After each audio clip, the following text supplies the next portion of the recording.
pound best fighter in the sport of boxing right now. It's good to see him in this position. In the position. After their recent heated exchange, Floyd Mayweather surprised everyone by visiting Gervonta Tank Davis's training camp and even stepping into the ring with him for a few rounds of light sparring. The tension that once existed between the two seems to have cooled off, at least for now. Floyd made it clear that his presence wasn't about reigniting old drama. It was strictly business. According to him, joining Tank's camp ahead of the Jake Paul fight simply made sense.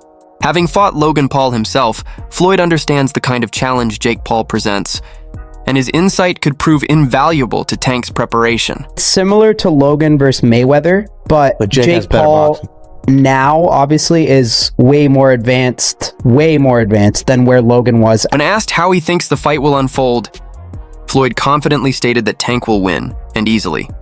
He explained that in boxing, size has never beaten skill. If a fighter has great defense and refined technique, it's nearly impossible to touch them. Floyd reminded everyone that Jake's brother couldn't touch him either, even while brawling wildly. Alongside Calvin Ford, Floyd has watched Tank evolve from a young fighter with raw power into one of the smoothest and most efficient finishers in the sport. He admitted that things between them may have been rough in the past, but now it's all about mutual respect. That's why he's back in Tank's corner with Ford, ensuring Davis stays sharp, focused, and ready to silence any doubts when the bell rings. I think it's going to be a great event. Every time I fight is fireworks. Jake Paul coming in, you know, he's much bigger, he's much stronger. Calvin Ford, who has guided Tank since the very beginning, isn't losing a wink of sleep over this matchup. He's watched Tank handle bigger men in the gym for years, so Jake Paul's size doesn't intimidate him at all. Ford's only real concern ahead of the fight is the gloves. He's been vocal about not wanting Tank to wear those oversized 12-ounce gloves, saying those are meant for sparring, not fighting. "We don't fight in 12s, he said firmly. Ford insists that Tank should be in 8s while Jake wears 10s, so things feel fair, and the bout actually looks like a fight, not a training session. He even brought it up with Jake's team, but they refused to mix and match. To Ford, that's fine, but if Jake truly wants to prove himself, he should stop hiding behind exhibition rules. Let him wear the 10s, we'll wear the 8s, then we got a real fight, Ford declared. Concern is, you know, the gloves. You understand what I'm saying? Because we don't fight in 12-ounce gloves.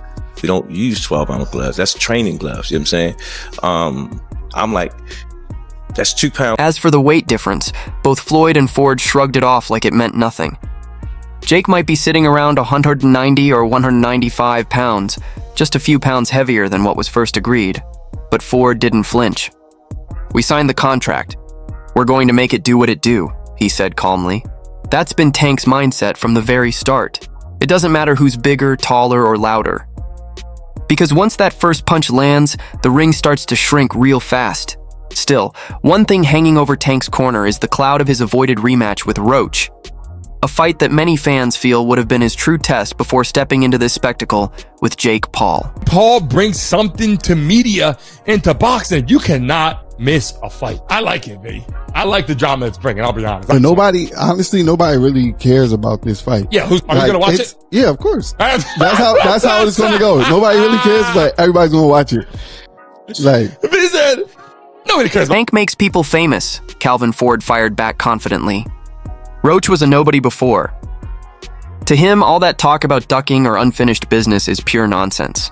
Ford believes if any of those so-called top names had been handed the same kind of offer Tank received, they would have jumped at it without a second thought. He's not about to let anyone guilt-trip his fighter for chasing the bag. In Ford's eyes, this is boxing, and in boxing, business always comes first. You can't be mad at somebody for doing what they feel is best for them. Will it impact Tank's legacy if Jake Paul were like to beat him or even like knock him out? Dude, Tank's a 3-division world champion, 4-time 3-division world champion. At the end of it, bro, you can't take anything away. While Floyd's presence in camp has completely shifted the atmosphere. You can feel the difference the moment he walks in. The energy sharpens, the focus tightens. He's constantly giving Tank pointers, reminding him to stay calm, stay smart, and do what he does best, break opponents down with timing and precision. Floyd keeps repeating one phrase like a mantra: size don't win fights. Skills do, and he's living proof of that. Throughout his entire career, he faced bigger men and made them swing at air all night long. That's exactly the mindset he's drilling into Tank. Be sharp, be patient, and let skill do the talking. I believe that this is a mismatch, and I believe that Jake Paul will knock Tank Davis out, maybe in the third, maybe in the fourth round. Tank will try to move, he will try to stick and move. It's not gonna work out for him, and he will eventually get knocked out. It's surreal seeing Floyd and Calvin working side by side again after everything that's happened between Floyd and Tank over the past few years. But somehow it feels right. These are the two men who helped shape Tank into the fighter he is today. A complete package of explosive power, precision, and calm under pressure.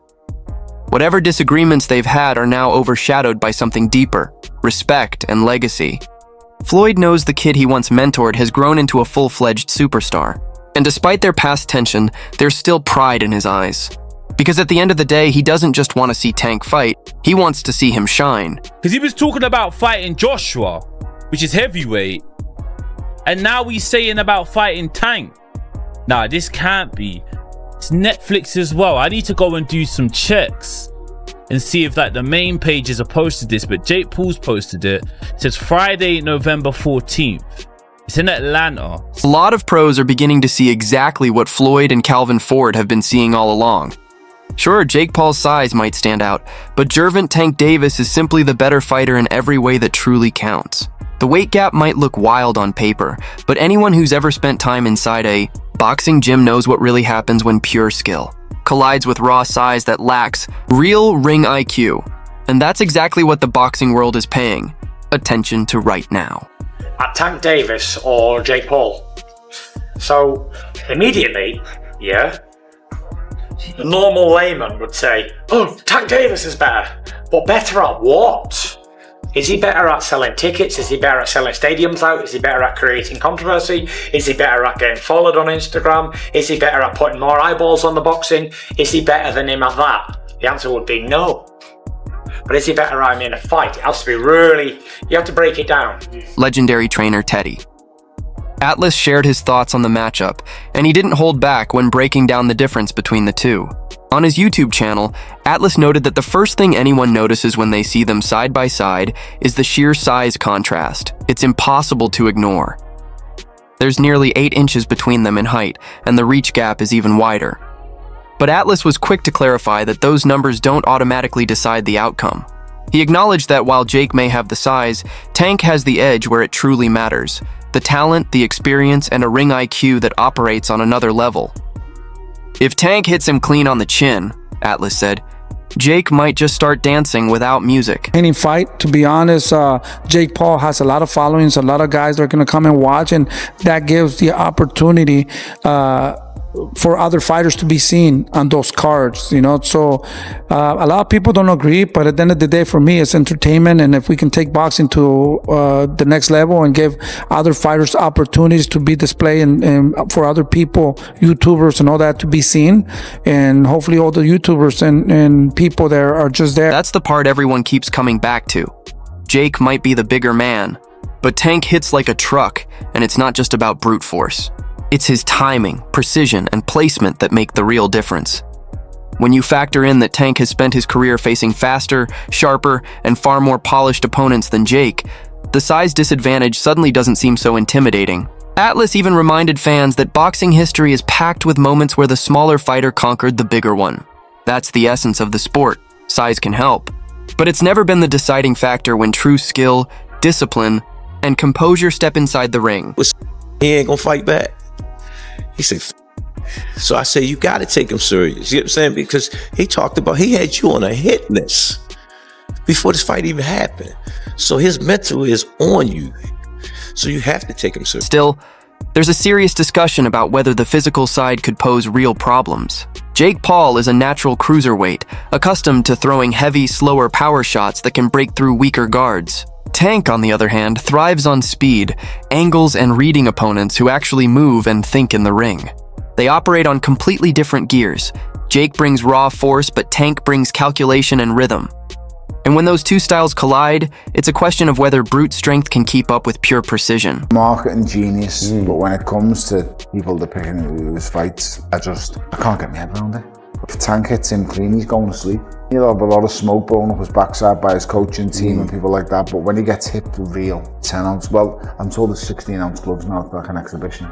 Right. I'm told it's big gloves and head guards. He's gonna. Atlas pointed to past fights where smaller champions stunned bigger opponents, like Terrence Crawford's masterful performance against Canelo Alvarez.